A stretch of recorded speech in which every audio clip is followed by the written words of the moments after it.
देखिए अपन बात कर रहे हैं आइसोट्रॉपी की और एनआइसोट्रॉपी की। तो जैसे मैंने कहा कि जब हम बात कर रहे हैं एन आइसोट्रॉपी, तो एन आइसोट्रॉपी किसमें देखने को मिलता है? क्रिस्टलाइन सॉलिड के अंदर। तो अलग अलग फिजिकल प्रॉपर्टीज जैसे डेंसिटी, रिफ्रैक्टिव इंडेक्स या फिर melting point, boiling point, they are measured in crystalline solid. जब इनको क्रिस्टलाइन सॉलिड में मेजर करते हैं फ्रॉम डिफरेंट डायरेक्शन, अलग अलग डायरेक्शन से, तो जो वैल्यू आती है ना, जो वैल्यू होती है, they comes out to be different, वो अलग अलग आती है।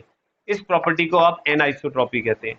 और एनआइसोट्रॉपी ध्यान रखें क्रिस्टलाइन सॉलिड में मिलती है, जैसा इसमें देख सकते हैं अपन कि अलग अलग डायरेक्शन से हम इसको मेजर कर रहे हैं तो हमारे पास वैल्यू डिफरेंट आएगी।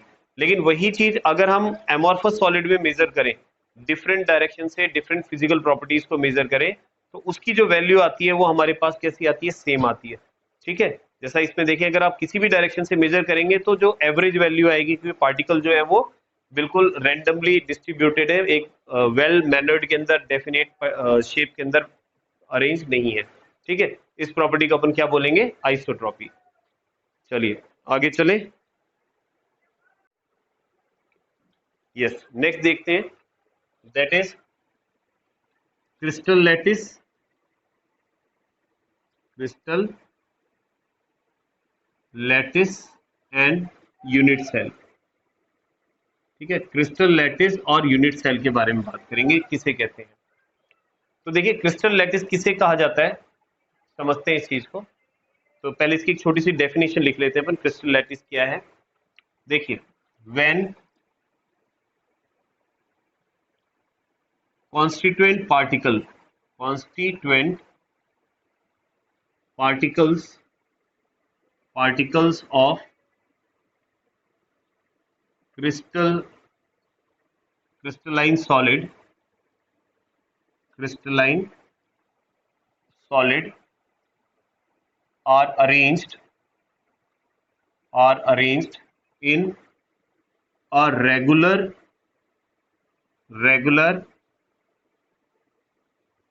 definite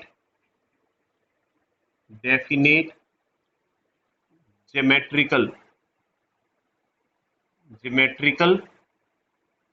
pattern in 3D. They form a structure which is called crystal lattice। ठीक है, उसे हम क्रिस्टल लैटिस कहते हैं। अभी एक बार समझा देता हूं इसको।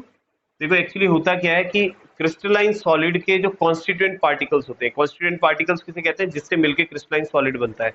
वो आयन हो सकते हैं, एटम हो सकते हैं, मॉलिक्यूल हो सकते हैं। तो वो क्या होते हैं? क्रिस्टलाइन सॉलिड में अरेंज होते हैं एक रेगुलर डेफिनेट ज्योमेट्रिकल पैटर्न में 3D के अंदर। ठीक है, और एक स्ट्रक्चर की फॉर्मेशन करते हैं।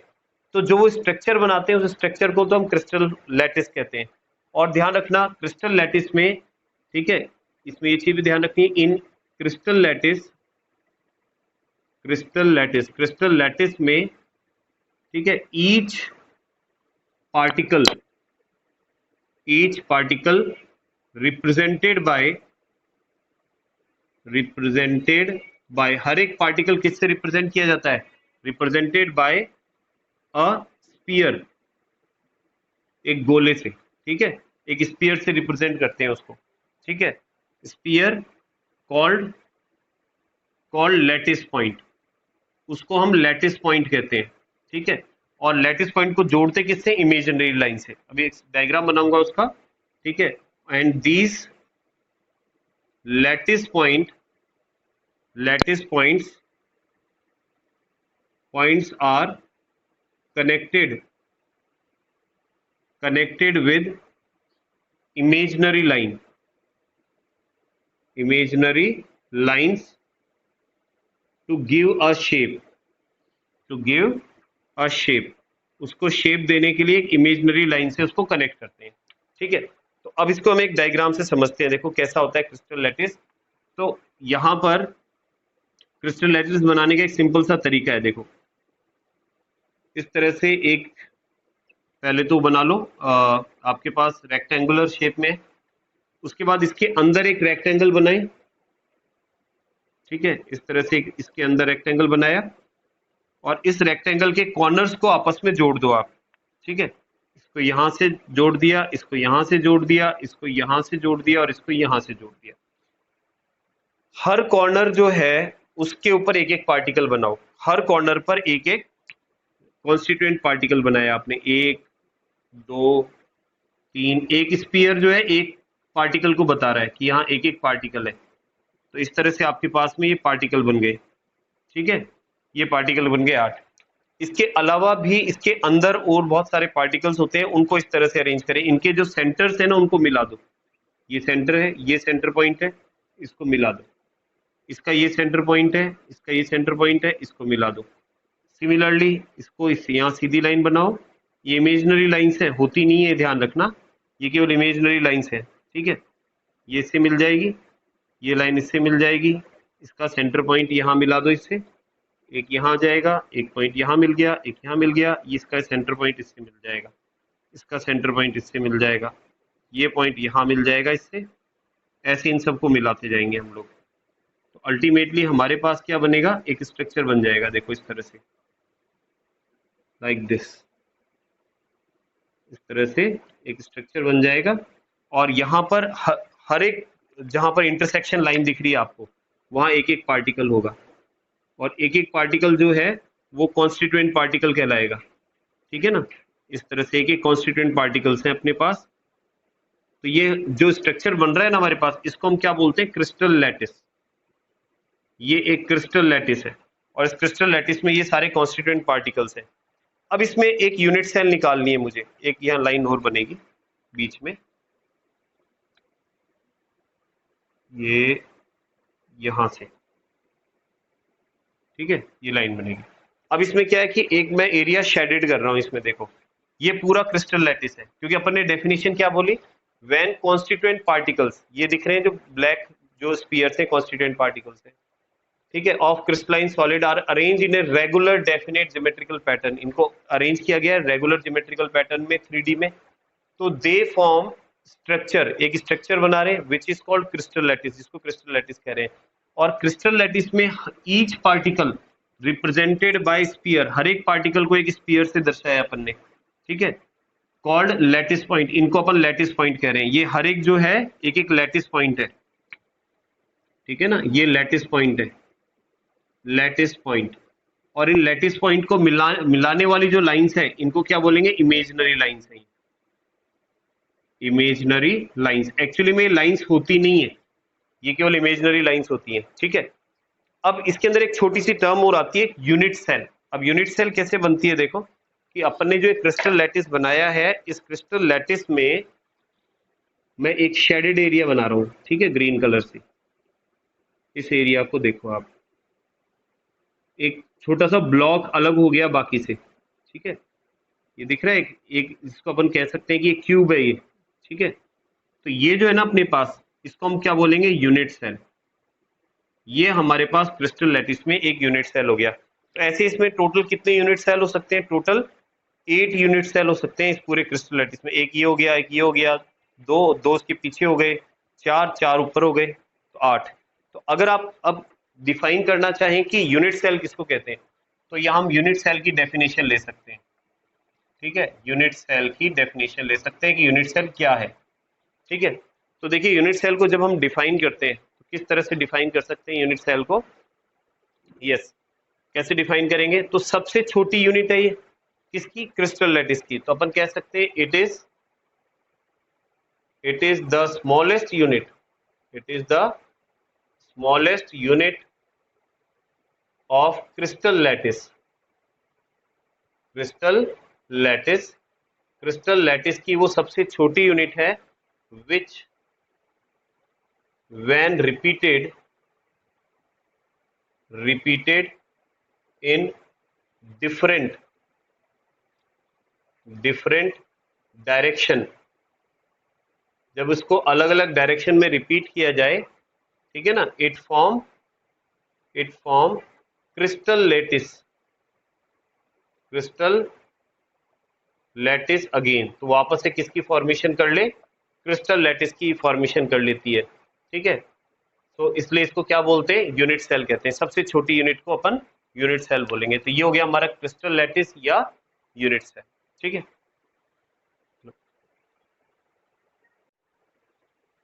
Okay, let's see classification of unit cell. Classification of unit cell. Unit cell का क्लासिफिकेशन देखिए कि यूनिट सेल को किस तरह से क्लासिफाई करते हैं।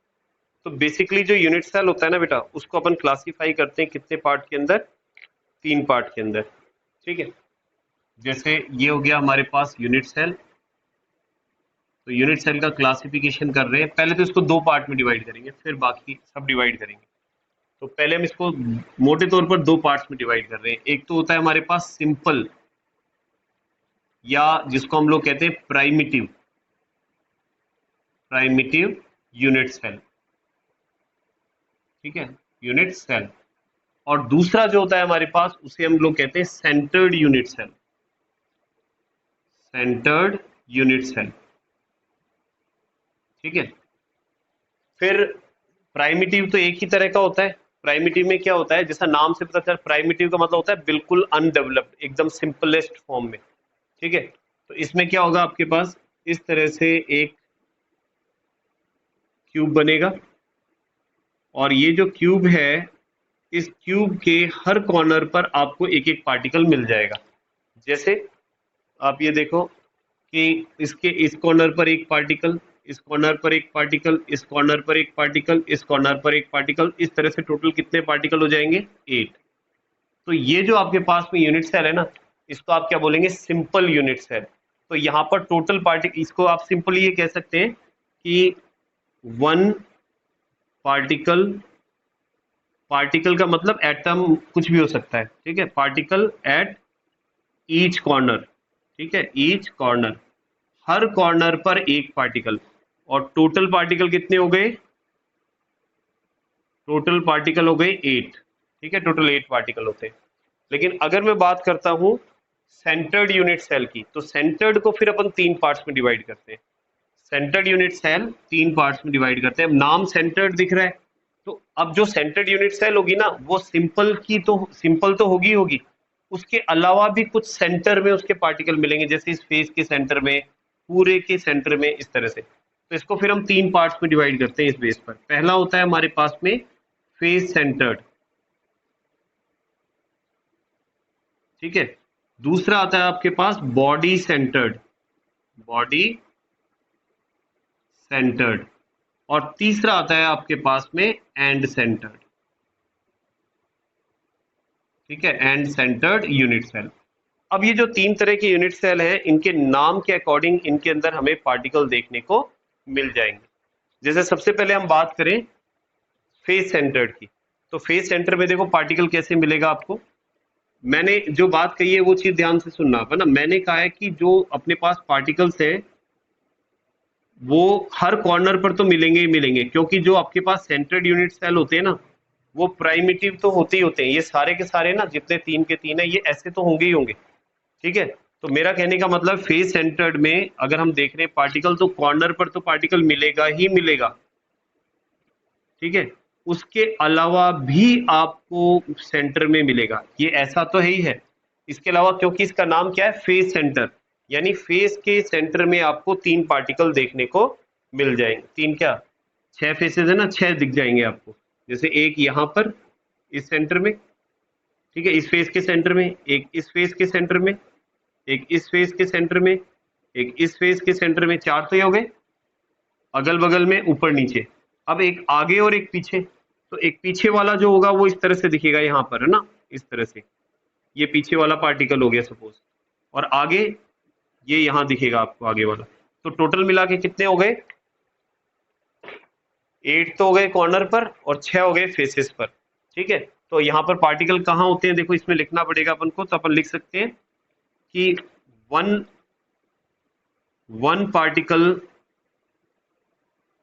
पार्टिकल एट ईच कॉर्नर, है ना, हर कॉर्नर पर एक एक पार्टिकल है, प्लस और कहां पर है, सेंटर में, फेस के सेंटर में, है ना, 1 पार्टिकल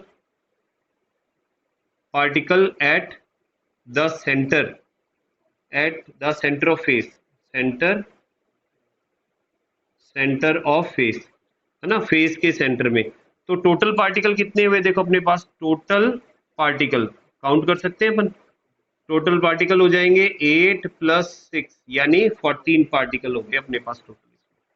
ठीक है, फिर हम बात कर सकते हैं बॉडी सेंटर्ड की।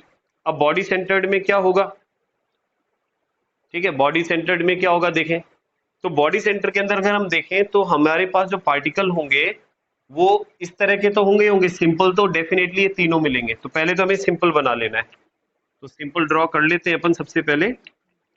तो सिंपल में देखो इस तरह तो होगा ही होगा ये लो जी, ये सिंपल हो गया। अब सिंपल में हमने कहा कि एक एक कॉर्नर पर पार्टिकल मिलेगा, तो एक एक कॉर्नर पर पार्टिकल ड्रॉ कर दो आप। जैसे एक इस कॉर्नर पर, एक इस कॉर्नर पर, एक इस कॉर्नर पर, इस तरह से 8 पार्टिकल कॉर्नर पर हो जाएंगे। उसके बाद एक पार्टिकल और कहाँ देखने को मिलेगा, बॉडी के सेंटर में। ठीक है, तो बॉडी ये है इसकी, और इसके सेंटर में यहाँ पार्टिकल मिलेगा आपको, यहाँ पर बॉडी के बिल्कुल सेंटर में, ऐसे मिला के देख सकते हो, ऐसे बॉडी के बिल्कुल सेंटर में। तो हम लोग देख सकते हैं टोटल पार्टिकल कितने हुए, तो हम कह सकते हैं, ठीक है, 1 एट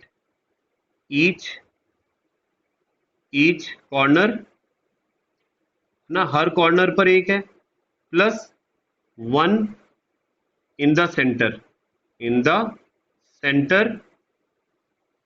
सेंटर ऑफ बॉडी। ठीक है, बॉडी के सेंटर में। तो अब टोटल पार्टिकल कितने हुए हम बता सकते हैं, तो टोटल नंबर ऑफ पार्टिकल्स अगर इसमें देखे जाए तो वो हो जाएंगे हमारे पास में 8 + 1 यानी 9 पार्टिकल। लेकिन ध्यान रखना ये कैलकुलेशन अपन उस समय काउंट करते हैं जब हमारे पास ये यूनिट सेल लैटिस में नहीं हो, अलग हो। एक तो अभी अपन ये लैटिस, क्रिस्टल लैटिस बनाया था जो पूरा फैला हुआ था, उसके अंदर से एक यूनिट सेल होता है। लेकिन ये यूनिट सेल अगर बाहर है तब की बात है ऐसी, लैटिस में तो फिर ये दोबारा से कैलकुलेशन होगी। ठीक है, और अब उसके बाद लास्ट आता है एंड सेंटर्ड। एंड सेंटर में क्या होगा देखो, इस तरह से सिंपल तो होगा ही होगा एंड सेंटर्ड भी, और सिंपल में जैसा हमने बताया हर कॉर्नर पर एक एक पार्टिकल तो आपको मिलेगा ही मिलेगा। तो एक एक तो कॉर्नर पर पार्टिकल बना दे, 8 पार्टिकल तो ये हो गए अपने पास। ठीक है, 8 पार्टिकल ये हो गए। अब एंड सेंटर, एंड से मतलब क्या है, एंड से मेरा मतलब है जो टर्मिनेटिंग पॉइंट है, मतलब दोनों छोर, दोनों किनारे, एक इस फेस एंड पर और एक इस फेस वाले एंड पर, तो यानी 2 पार्टिकल आपको ये एक्स्ट्रा मिल जाएंगे। ठीक है, तो इसमें आपको ये 2 पार्टिकल एक्स्ट्रा मिल जाएंगे। तो यहाँ पर अपन देख सकते हैं पार्टिकल कहाँ होंगे, जैसे या तो आप ऊपर नीचे एक एक बना दो, एक ऊपर वाले एंड पर, एक नीचे वाले एंड पर, या एक लेफ्ट एंड या राइट एंड पर। तो मैंने 2 पार्टिकल यहाँ ड्रॉ कर दिए, एक इस एंड पर, एक इस एंड पर। तो एंड सेंटर के अंदर अगर अपन पार्टिकल देखते हैं तो टोटल पार्टिकल कितने हुए देखो, 8 एट कॉर्नर्स। ठीक है, कॉर्नर्स पर 8 पार्टिकल, और 2 at the end centre ends, है ना, एट द सेंटर एंड। ठीक है, सेंटर के नहीं है, at the centre of 2 face, ऐसे कर लो, है ना, 2 फेसेस के सेंटर पर। तो टोटल पार्टिकल कितने हो गए अपने पास, 10। ठीक है, तो हमारे पास जो टोटल पार्टिकल है, टोटल पार्टिकल्स जो हैं वो हो जाएंगे 10। ठीक है, तो ये एक मोटी सी कैलकुलेशन हो गई अपनी, यूनिट सेल कितने तरह के हो सकते हैं, पार्टिकल उनमें कहाँ कहाँ अरेंज होते हैं, तो ये हमें ध्यान रखना है। ओके, अब देखिए नेक्स्ट अपन देखते हैं कि ये तो हमने बात की कि यूनिट सेल जब आइसोलेटेड हो, मतलब अकेले अकेले यूनिट सेल के अंदर अपन पार्टिकल को काउंट कर रहे हैं, तब अपने पास ये कैलकुलेशन आएगी। अब हमेशा ऐसा नहीं होता है कि जो पार्टिकल्स है ना वो आइसोलेटेड हो, क्योंकि हमें पता है ये जो आपके पास यूनिट सेल होते हैं ये किसका पार्ट होता है, क्रिस्टल लैटिस का, क्रिस्टल लैटिस के अंदर होते हैं। तो अगर ये क्रिस्टल लैटिस में है तो काउंटिंग कैसे करेंगे, ठीक है, तो वो चीज अभी अपन देखेंगे। तो यहाँ पूरा रफ नहीं कर रहा मैं इसको, तो हम ये एक हेडिंग चेंज कर देते हैं और हम ये कहते हैं कि when unit cell is present in crystal lattice, ठीक है, जब यूनिट सेल क्रिस्टल लैटिस के अंदर प्रेजेंट हो, ओके, तो उस समय हम क्या करेंगे, कैलकुलेशन ऑफ, तो अब हम यहाँ क्या कर रहे हैं, calculation of total number of particle, ठीक है, टोटल नंबर ऑफ पार्टिकल्स की कैलकुलेशन कैसे करेंगे ये चीज देखेंगे। तो अब जैसे मैंने इसको रफ कर दिया, अब सुनिए, मुझे इसमें फाइंड करना है कि total number of particle simple primitive unit cell में कितने होते हैं।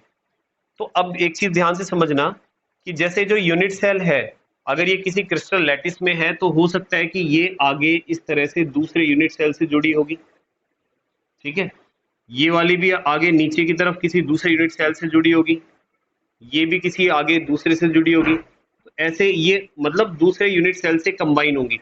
तो उस समय जो ये वाला जो पार्टिकल अपन ने बीच में बनाए थे पार्टिकल, ये केवल ये वाला पार्टिकल इसका अकेले का तो नहीं है ना, इसका मतलब ये पार्टिकल सब में बटेगा, सब में डिवाइड होगा। तो एक्चुअली देखा जाए तो एक यूनिट सेल जो होती है ना, वो 8 यूनिट सेल से कनेक्टेड होती है। तो ये एक पार्टिकल जो होता है ना, एक पार्टिकल, उसका कंट्रीब्यूशन जो है वो केवल कितना होता है, 1/8 ही होता है, इससे इसका 1/8 ही मिलेगा, ठीक है, क्योंकि टोटल 8 भाग हो गए, इसके 8 पार्ट होंगे, इसको 1/8, इसको भी 1/8, इसको भी 1, इसका सबका 1/8 इस यूनिट सेल को मिलेगा। तो अब अगर मुझे फाइंड करना है टोटल नंबर ऑफ पार्टिकल, ठीक है, तो अब कैलकुलेशन थोड़ी चेंज हो जाएगी। अब चेंज कैसे हो जाएगी, इसको मैं करूंगा टोटल, देखो, पार्टिकल एट कॉर्नर, ठीक है, कॉर्नर पर जो पार्टिकल है, कॉर्नर मल्टीप्लाइड बाय 1/8, ये फार्मूला काम में लेंगे।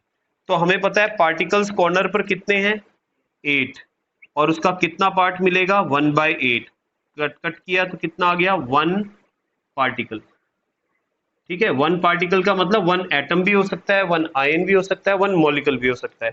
तो इसका मतलब टोटल जब इस 1/8 को 8 बार जोड़ोगे आप, तो 1 ही आएगा आपके पास।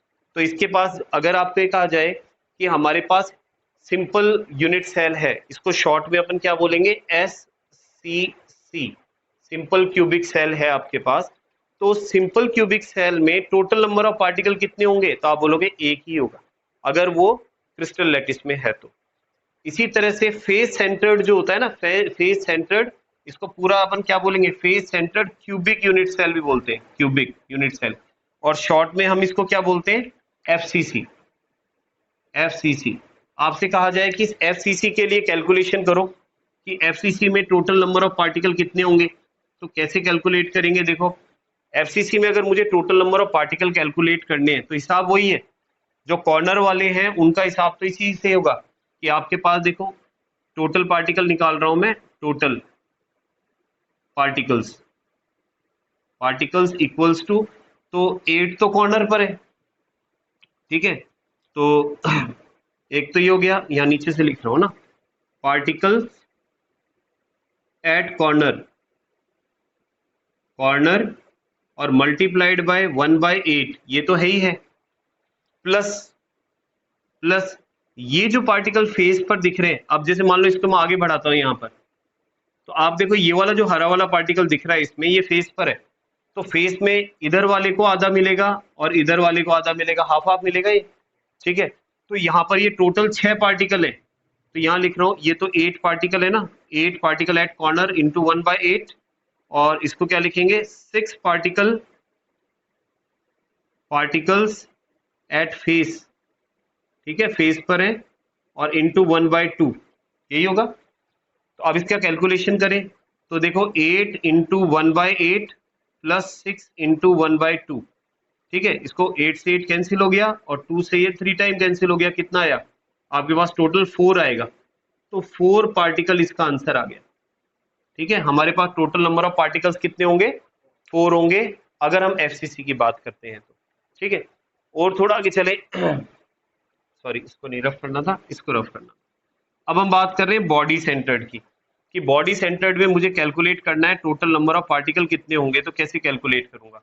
तो बॉडी सेंटर में जैसे मैंने अभी बताया था आपको, रफ हो गया, कोई नहीं। तो हमारे पास कॉर्नर वाले जो पार्टिकल है मैं डायरेक्ट कर रहा हूँ, ठीक है, टोटल पार्टिकल, टोटल। तो आपके पास कॉर्नर पर कितने 8 पार्टिकल हैं, और इसको किससे मल्टीप्लाई करते हैं 1/8 से, ठीक है। और प्लस में एक सेंटर में पार्टिकल है 1, जो सेंटर में, वो तो किसी के साथ कंट्रीब्यूट ही नहीं करेगा। 8 से 8 को कैंसिल कर दिया हमने, कितना आया 1 + 1 = 2 पार्टिकल। टोटल पार्टिकल्स कितने हो गए, 2 पार्टिकल हो गए। तो 2 पार्टिकल किसमें, बॉडी सेंटर्ड में। इसको शॉर्ट में क्या बोलते हैं अपन, BCC।